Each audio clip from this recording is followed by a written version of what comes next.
Hey, I'm Sam Ross, founder and CEO of Claim Climbers. If you're watching this, you've recently received a denial and you're considering a higher level review, or HLR.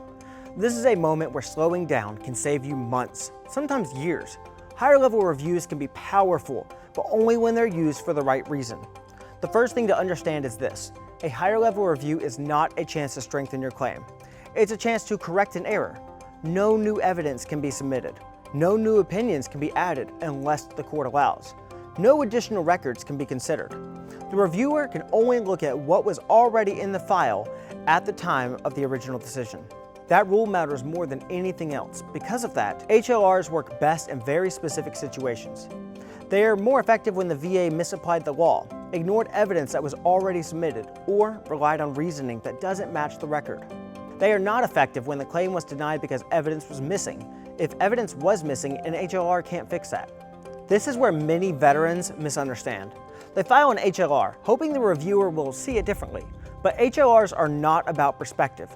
They are about correctness. If the denial was technically accurate based on what was in the file, the HLR will usually come back denied, even if the outcome feels unfair. Now, let's talk about the informal conference option. This is one of the most underused and misunderstood parts of an HLR. An informal conference is your opinion to speak directly to the reviewer. But it's not a venting session. It's not the time to retell your story or argue how hard your life has been. It's a time to point out specific errors.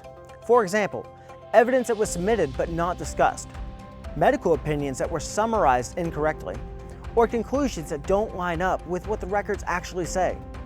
Clear, focused, calm. That's how informal conferences work best. Here's something else that should give you confidence. If an HLR comes back denied, that does not mean your case is over.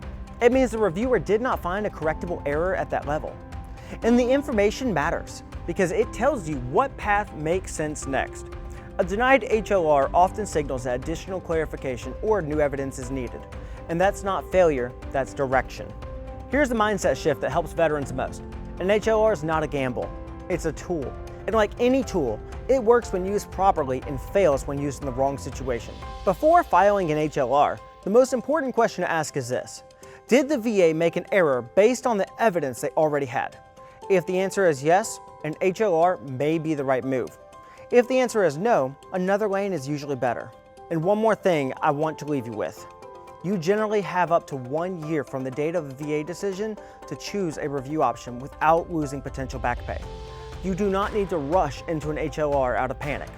Taking time to choose the right lane is not delaying your claim. It is protecting it. Here's the takeaway. HLRs are about precision, not passion. They're about identifying errors, not re-arguing the facts. And when used correctly, they can correct mistakes without starting over. If this helped you feel more grounded about higher level reviews, make sure to like and subscribe for more veteran-focused education.